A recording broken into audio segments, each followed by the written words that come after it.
Hi friends, ఈరోజు అయితే నేను ఎగ్ పులుసు చేస్తున్నాను. 7 ఎగ్స్ అయితే తీసుకున్న బౌల్లోకి.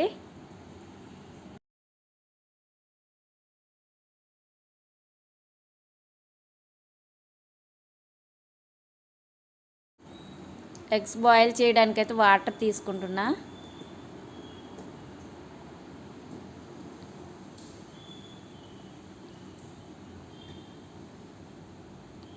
స్టవ్ పైన అయితే బాండి పెట్టుకుంటున్నా. గ్యాస్ కూడా వెలిగించుకొని కొంచెం సాల్ట్ వేసుకోవాలి.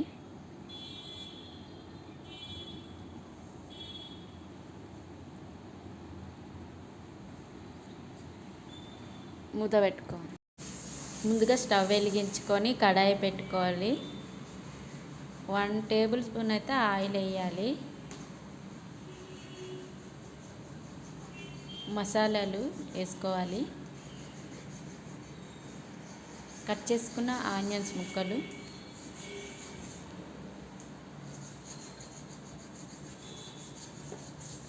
పచ్చివాసన పోయే వరకు ఫ్రై చేసుకోవాలి ఫ్రెండ్స్. పచ్చి వేస్తే అంతగా టేస్ట్ ఉండదు, కొంచెం ఫ్రై చేసుకుంటే ఆ టేస్ట్ బాగుంటుంది. అందుకే ఫ్రై చేస్తున్నాను.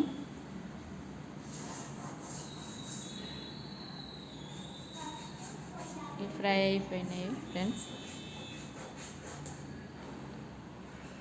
స్టవ్ కట్టేసేస్తున్నా. ఫ్రై అయిపోయిన మసాలా ఆనియన్స్ ముక్కలు ఒకసారి గ్రైండ్ చేసుకోవాలి. మిక్సీ జార్లో వేసుకుంటున్నాను. ఎగ్స్ బాయిల్ అయినాయి. స్టవ్ వెలిగించుకోవాలి. మళ్ళీ బాండి పెట్టుకోవాలి.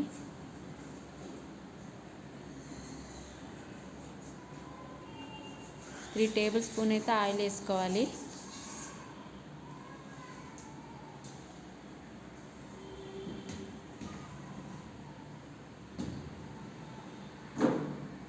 జీలకర్ర వేసుకోవాలి.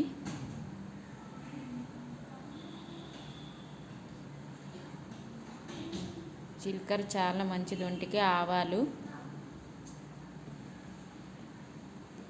2 ఎండుమిర్చి చించుకొని వేసుకోవాలి. ముందుగా గ్రైండ్ చేసుకున్న మసాలా పేస్ట్ కూడా వేసుకోవాలి. ఒకసారి కలిపేసుకోవాలి ఫ్రెండ్స్. పసుపు 1 టేబుల్ స్పూన్,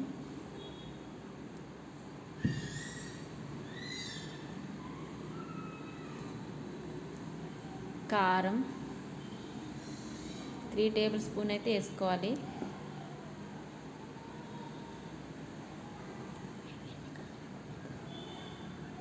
కొంచెం ఎగ్ పులుసుకి కారం ఎక్కువే ఉండాలి, బాగుంటుంది.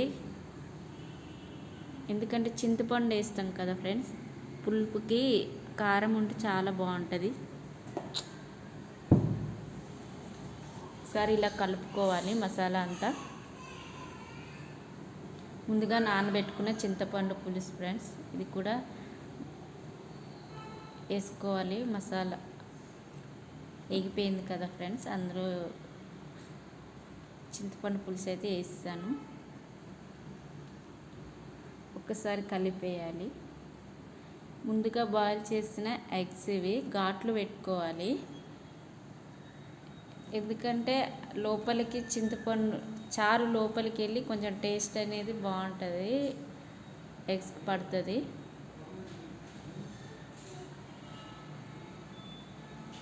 లేకపోతే ఎగ్స్ సప్పగా ఉంటాయి.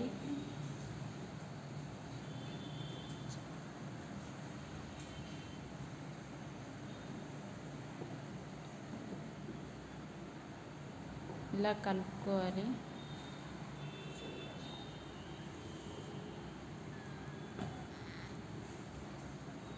కరివేపాకు పచ్చిది వేసుకోవాలి. తాలింపులో వేస్తే బాగోదు, పచ్చిది వేసుకుంటే స్మెల్ బాగుంటుంది. నీట్గా కడుగు పెట్టుకున్న కరివేపాకు కూడా వేస్తాను ఫ్రెండ్స్. పచ్చిమిర్చి అవి కూడా పచ్చివే వేస్తాను నేను, తాలింపులో వేసుకోను. తినేటప్పుడు కూడా పులుపు తగిలి టేస్ట్గా ఉంటాయి. కారం అనిపించదు కూడా, అలా తినొచ్చు.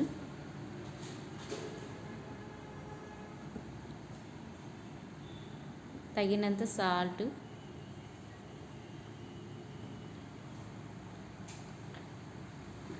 నేనైతే 3 టేబుల్ స్పూన్ వేసుకున్నా.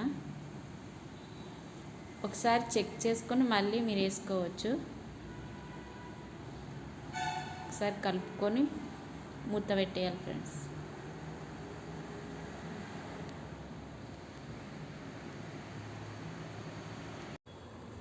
మూత అయితే తీస్తున్నా ఫ్రెండ్స్.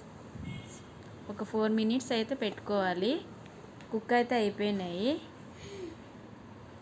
ఎగ్ పులుసు అయితే స్మెల్ ఎట్లా వచ్చేస్తుంది, బాగుంది. కుక్ అయిపోయింది. ఇలా ఒకసారి కలుపుకున్నాను. స్టవ్ కట్టేయాలి. ఒక బౌల్లో అయితే సర్వ్ చేసుకోండి. ఒక్కటి తీసుకోండి ఫ్రెండ్స్, ఎందుకంటే ఇరిగిపోతాయి. చారు అయితే ఎంత స్మెల్ వస్తుందో చూడండి. పచ్చిమిర్చి అలా తింటే సూపర్ ఉంటుంది. వేడి వేడి అన్నంలో తినండి ఫ్రెండ్స్. వర్షాకాలంలో ఇలా ఎగ్ పులుసు అయితే చేసుకొని తింటే చాలా బాగుంటుంది. ఎగ్ పులుసు అయితే రెడీ అయిపోయిందండి. ఇది వేడి వేడి అన్నంలో తింటే చాలా బాగుంటుంది. మీరు కూడా మీ ఇంట్లో ట్రై చేయండి. సబ్స్క్రైబ్ చేసుకోండి, లైక్ చేయండి.